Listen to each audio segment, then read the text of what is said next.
We've got a great rant. We are going to talk about 3 topics today. And in fact, what I'll do is I will actually go through the topics. We're going to talk about that.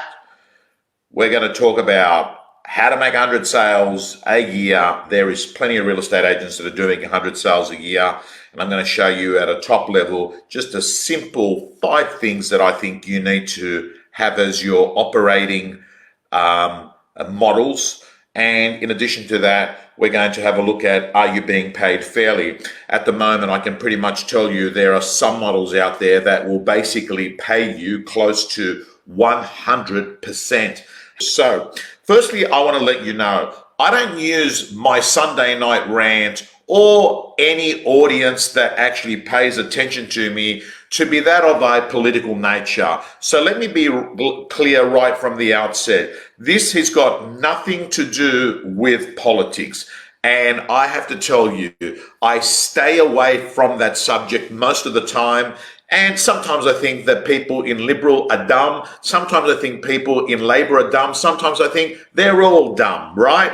But what I want to talk about is the fact that around 10 days ago, when I was finishing the Bay Run, I actually sat down, got myself a cup of coffee, and what I do is sit at the steps at the Bay Run near a cafe, and I sort of just go over in my head what are the 5 non-negotiables that need to be done. I call them my most important tasks. When I had so I was minding my own business, sitting down there, and I had a police officer on a bicycle come up and say to me, "Can you please stand up? You're not supposed to be sitting down. Is there any reason that you're here?" I said, "Yes, I've just finished the Bay Run, and what I'm doing is sort of just going through emails and looking at my phone." And he says, "Well, you've got to stand up because you're not supposed to be doing it." Now, I know it had to do with social distancing and COVID-19. And then on the weekend, we saw, 10,000 people march in one part. I think there was more in another. Sydney, Melbourne were the biggest marches. And what was really interesting is, like, the law in Melbourne, in Victoria, is black and white. The law is black and white. You can't, do you understand? It is illegal to actually get together as a group of 20 people or more. It is illegal. That is the actual law. This is no guesswork. It is black and white. If you're in Victoria, what you have to do is ensure that 20 or more people do not get together, right? And that's why there's no AFL. There's going to be AFL next week, but you won't be able to go watch the game. There'll be no crowd. In addition to that, you've also got to understand, when you have a wedding, you can only have a small group of people at the wedding. If you like yoga, you at the moment have to do it in your house by yourself. If you like to work out in a gym and you're not Matt Steinway and you haven't got a friend called Bryce that's got a studio that you put in some equipment, you don't work out at a gym, right? You find other solutions like TRS straps or TRX, whatever they call those straps, right? I don't know what it is, but you do not go into a gym. Now, hello, Ben. Good to see you, Christina. Good to see you all. I'm going to just focus in on the topic.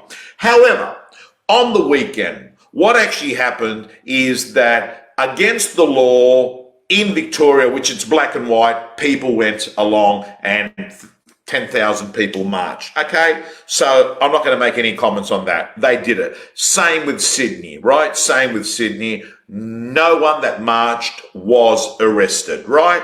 So as far as I'm concerned, it's really simple. If now no one gets an infection in the next 1 to 2 weeks, right? Let's say even 2 weeks, right? Even 2 weeks. If the infection rates don't sort of spike, because the reality is, if you think about it, like, it wasn't 20 people getting together. It was like thousands. And we're talking about squashed in, and in some of those instances there was a little bit of violence, so there was actually touching of people. And think about this for a moment. You had to get into the city, so you had to use public transport, and you would have been squashed in public transport. And you know what, at the end of the day, who knows, you go to the city, you might say, hey, let's go and have a drink, and you may have gone somewhere and had a drink. So all of that together says to me, we had a pretty good experiment to actually see how contagious and how prevalent and whether the virus is out there, right? So let me just say this. If you can't get married and have a lot of people going in, right, to your wedding, if think about this, I heard of a situation where a lady went to visit her dying husband, and she was only allowed 1 hour with him because of COVID-19, right? Now, I don't know why, like, is he going to give it to her? I mean, I don't even think he had COVID-19. Is she going to give it to him? I mean, the guy was terminal, he was dying. So as far as I'm concerned, at the end of the next 10, 11, 12 days, right? If we don't wake up in the morning and see that we've had a rise in infections, here's what I think we should do. Open up the yoga studios, open up the gyms. Let those who want to go to their churches, even the ones that are missing out, the Hillsong, I feel sorry for them because they haven't been making much money either, right? Not that I'm involved with that church, but I know that at the end of the day, a lot of the churches have been copying it. Okay, the clubs, the pubs, the weddings, the 18th birthdays, the 21st birthdays, these people don't have 10,000 people going to them. If we have seen that in the next 10 days, right, that we haven't had an increase in infections, do me a favor, share the video, because I want others to share it, that you share it, because I want this to be a protest to the fact that if no one gets arrested for coming together in thousands and thousands of people for a march, well, as far as I'm concerned, that we should use that as the guinea pig and say, let's get on with the show. There are people suffering. I know there are people struggling. Some people used to have 2 coffees a day and they've gone to 1 coffee a day because money matters. Guys and girls, do you understand? There are people now, and I'm seeing it for the first time in my life. I never really knew that many people that are unemployed, but now I do. Let's just open it up. Let's just start having flights, start going and moving on, right? And I totally get it. A lot of people are going to say, oh, but Tom, you know what? You've got self-interest here because you fly for work. Hey, well, I've got to tell you, I'm going to fly a lot less regardless. That's not about this. This is about a fundamental issue that I can't understand the concept where you can actually have tens of thousands of people, right? But you can't actually have a smaller number of people, like 100 people going to your daughter's 18th birthday, right? That's what I can't understand. So all I'm saying is, hey, let's just see what happens next 10 days and then let's open it all up. That's my personal view. And I'd love to know, what is the view of other people there? Hey, Lisa, good to see you. You've done outstanding, my girl. I read your beautiful post about your journey over the last couple of years, and it was very, very heartfelt. Hey, Angelo. Hey, Dee. Hey, Constance. Hey, Richard. Guys and girls, at the end of the day, do me a favor, press that share button. And anyone that's watching this that's been shared to them, you press the share button as well. Because as far as I'm concerned, you know what? Let's open it up. Let's open it up and let's just get the show on the road. New Zealand, congratulations. You locked down first. You went in hard. I still remember coming back from Christchurch where New Zealand hadn't even heard of COVID-19 back then. And they closed it all up, and they are open as of tonight. Everything is open. It doesn't matter what you're having, whether you're sitting in a cafe or whether you're drinking tequila or whether you're out there clubbing, whatever, it's all open. So guys and girls, let me move on to my next topic. And my next topic is going to be this one here, and that is 100 sales, 100 sales a year. So 100 sales a year. I'm letting you know that next week we are doing the Josh Tesselin week in the real estate gym. That's right, a deep dive, a decode, and an unpack of listing presentation, of prospecting, of organization, of buyer management, of price reductions, of personal brand and marketing. We're going to decode it, and we are going to run that out to our real estate gym members next week. So if you're not a real estate gym member, join, because I've got to tell you, it works out to being about 10, 11, 12 bucks a week. And Susan has taken off the lock button, and it is now open. Realestategym.com.au. Susan, put in to the comments the link. And I've got to say to you, so 100 sales a year at a high level, what does that look like? What does that look like? Very simple. It looks like this. Hey Bowie, good to see you. Herd immunity has occurred without us even knowing due to pre-symptomatic carriers. Mate, you sound like an immunologist there. Good to see you back, Bowie. Yes, we've achieved 60%. Bernard, how many agents? 100 sales a year. Well, I'm going to go over that right now, Bernard. How many agents do 100 sales a year? I couldn't tell you exactly, but I can tell you why. There's plenty in the real estate gym. And you know why? Because there's no fluff there. None of these buzzwords. You hear all these people, all these, unique, trendy, all style, no substance underneath the bonnet. It's bang, no fluff. And I've got to tell you, the number one thing that's going to get you to 100 sales a year in real estate is you've got to understand, you've got to be married to the process and not the outcome. I notice 100 sales a year people are very much about a process on when they get a call before they go out, a process of when they're at the listing presentation, a process when they've signed it up, what they do with that listing, a process on how they then list to launch, a process on what they're doing at each open for inspection, what they're doing after the open for inspection, what their phone calls sound like to the people that came to the open for inspection, what their interaction via digital reports and face-to-face is with the vendors, and what they're actually doing on auction day if they are an auction agent. And then there is a process on a marketing wheel on what they're doing on a consistent basis, which is normally set and forget, a marketing plan to ensure that there is leads coming in that are both immediate seller appointments and future seller appointments. So what I'm saying is, number one, they are married to a process, not to an outcome. They keep doing that process, and they're not keeping score every single day, because that they understand that the way the law of averages work is that some people will work out in the success, some people work out in the not now category, and what they're doing is not judging the success of their process based on short time spans.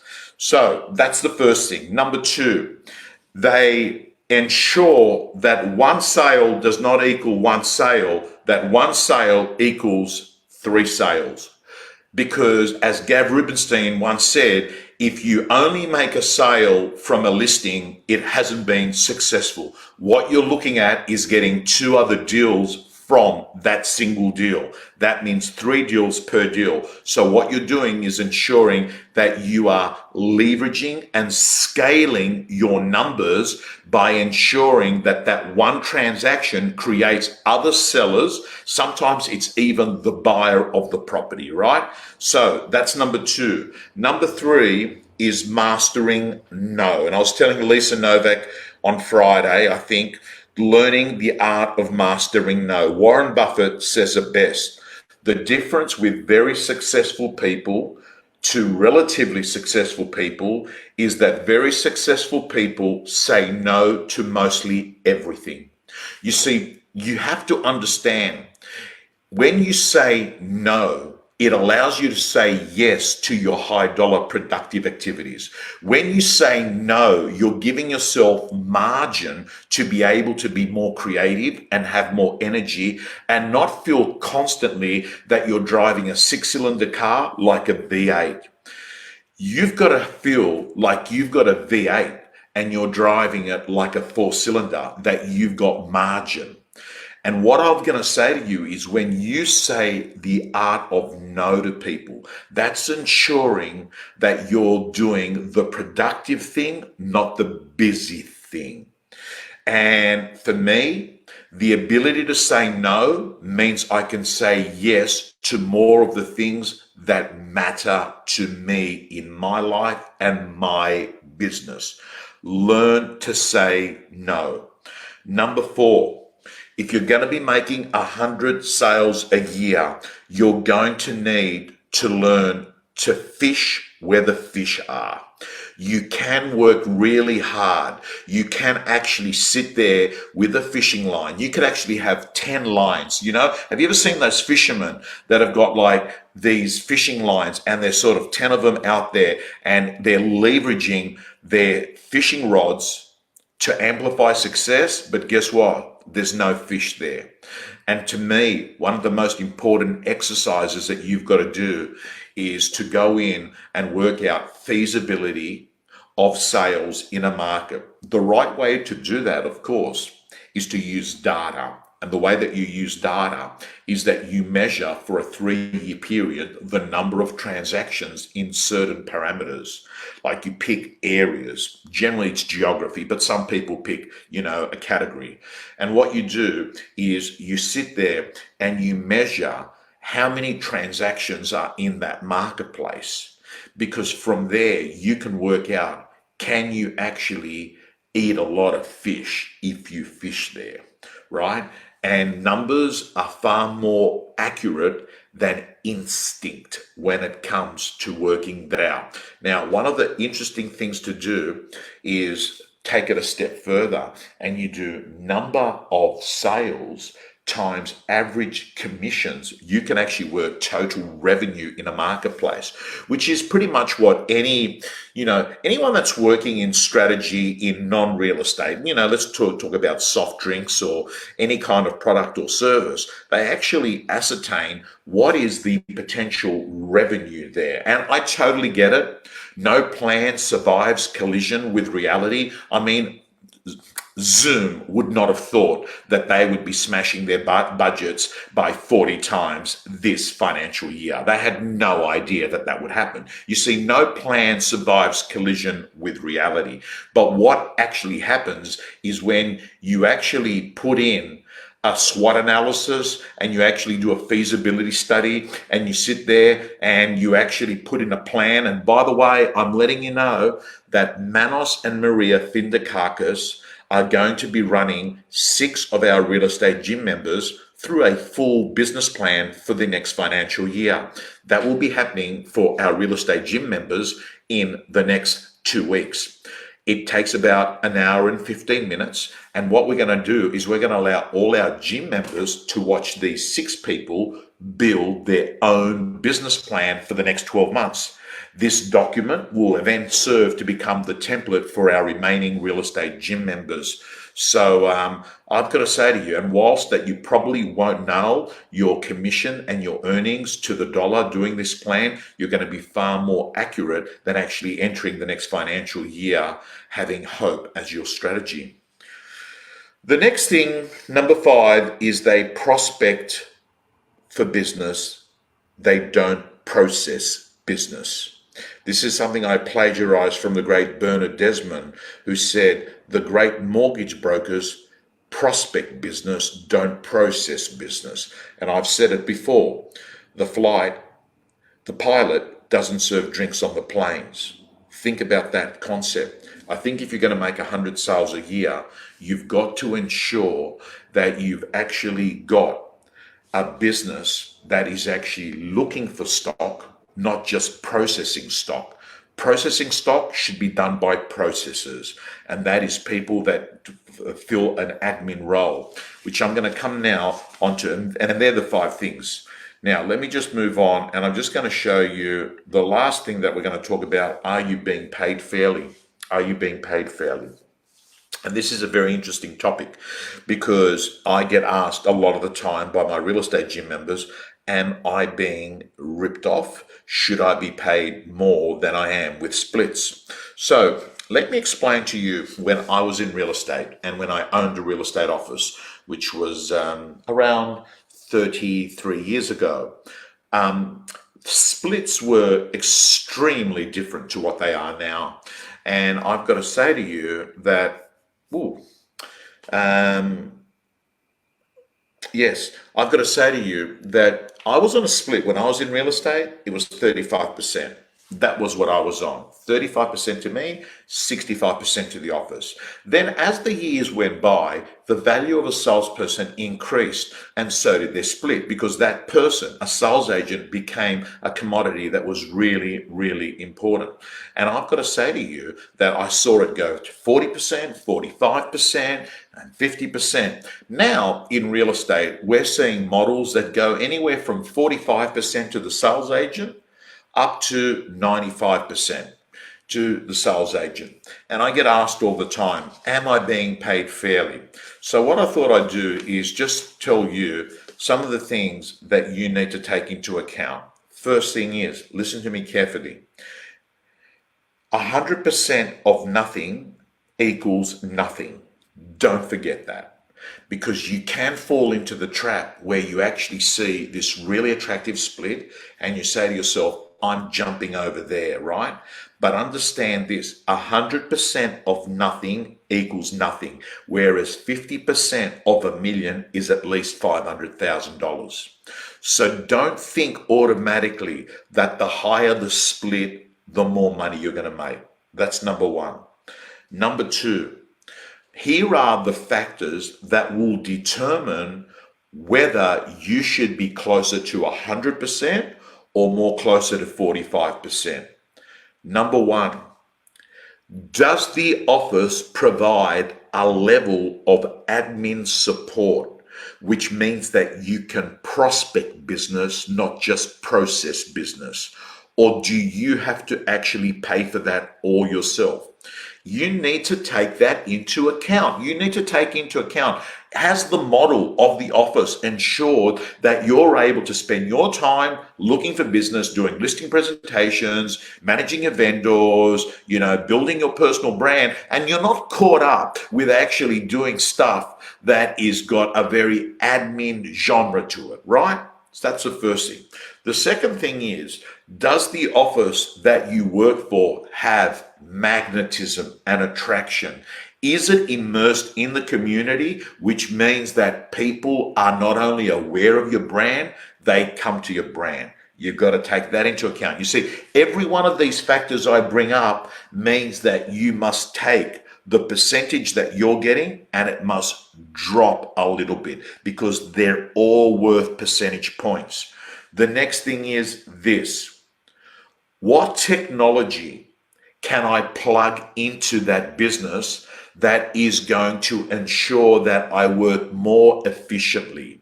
So is there tech that I can plug in that is going to allow me to amplify my activities? The next thing is, does the current business offer me coaching? And when I say coaching, I'm talking about one-on-one. Will the person, usually a principal or a sales manager, be there to actually support you? You're stuck on a deal, they can actually do some surgery and help you make that deal better. Does that person sit there and give you one-on-one constructive feedback? Because if at the end of the day, all you're doing is getting your learning, just like, say, through the real estate gym, you would turn around and say to yourself, hang on a second, I actually give that across at my office. I'm not getting, coaching. The next thing is marketing. Is the office an office that is dominating in the media space? Now, print, well, that's all changed over the last few years, but in the last 2 weeks, it's changed dramatically, where a number of News Corp's products have left. They were the major print, assets across Australia. They have now pulled out in a lot of the marketplaces. In others, they're still, Metro products. But, like in the old days, what used to happen, it was print was the barrier to entry for a lot of people to open up an office and have brand presence. I mean, it was very simple. If you didn't have that in the eastern suburbs of Sydney, you weren't a player. But, that has changed a bit. But then you turn around and say, hang on a second, there are lots of other things that my office can actually now do that isn't print. And that's going to be emerge over the next few months, where offices are going to look to replace what they were doing in terms of media. But is the office an office that really invests in marketing and is an attraction type business? The next thing is, do I like the leader? And is the leader a leader, or are they basically just another salesperson and they're not actually adding anything else to the equation? The next thing is,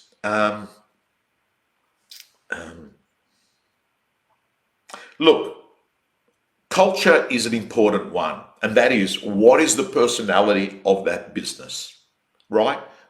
If it's a Sunday night or a Monday night in this case, am I dreading going into that office, or do I actually feel nice when I'm there?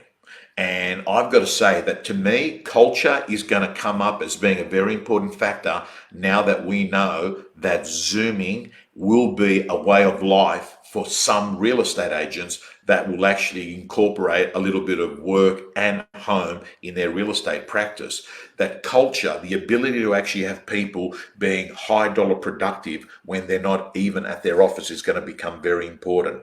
So guys and girls, to answer a question, which is, am I being ripped off? All I can say to you is this: you can't make a decision just based on a number. You must make it based on all those things that I've just basically said. And what I would say to you, before you go off and just jump based on a number, I would suggest that if there is mostly ticks, but there's a few crosses, you have a consultative approach with the employer and say, hey, firstly, I want to tell you that I really respect you, and I wouldn't be having this conversation if I didn't want to make this work. Secondly, I want to tell you that I want to address the next 12 months, the split that I'm on. Here is some information, and you've got to sit there, because at the end of the day, I think it's got to be a fair deal, because it can actually be down on both sides. Sometimes you can have a salesperson that is unreasonable. Sometimes you can have the employer that's unreasonable. And all I'll say to you is, if there's a lot of ticks there, you can work this out. Ultimately, what you're looking at is the total factors that I went through, not just the split.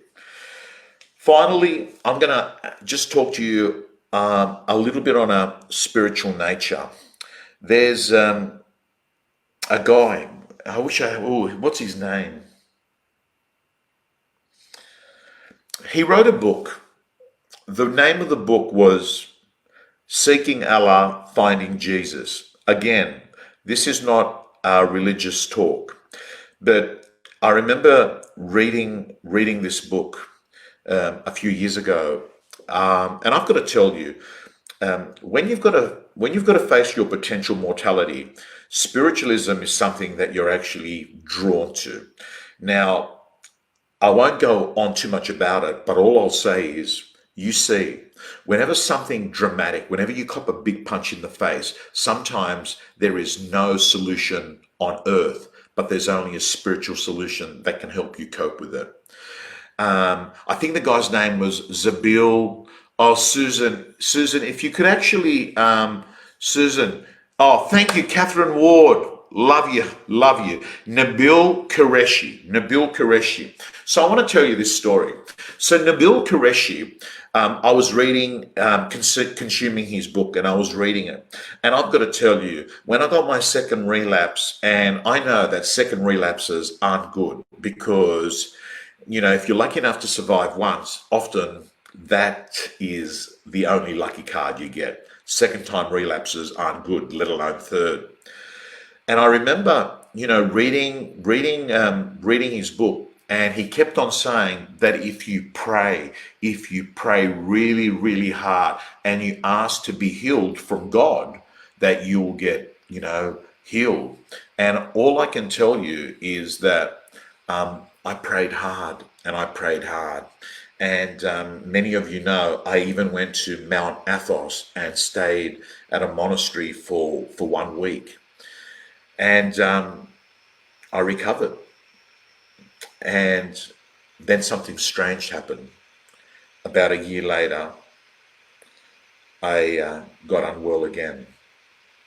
And I started having doubts. And I started thinking to myself, you know what? It had nothing to do with being spiritual help from above. Because if it was, why did I get a relapse?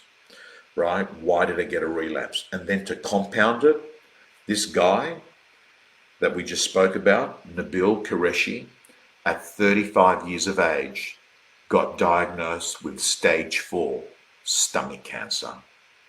That's exactly the condition my brother got. My brother was about 6 or 7 years older than him, but it was around the same time. And I followed Nabeel. And Nabeel kept on saying, you know what? Like, I want you to all pray for me because I'm sure that, I will recover. But then in the final weeks, he changed his tune and he said, I'll still pray for healing, but I accept whatever's going to happen. And for me, I watched him. He did pass away. He died. He left one child, married guy, and left, I think he had one girl, young baby. And I remember thinking to myself, well, here's a guy who was a pastor. That's what he was. He was a pastor. And he had a deep faith, and even he died. And then what changed for me is this. I moved away in my own spiritual life asking, do this for me, God. And now, when I'm in a tough situation, when there's chaos, when things aren't good, I don't say, please bring me this.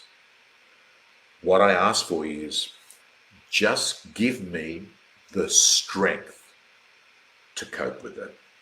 That's all I ask for. And the reason I say that is that I love having the ability to suffer, but to still have my shit together. I love the ability to actually go through an event and then to get through it.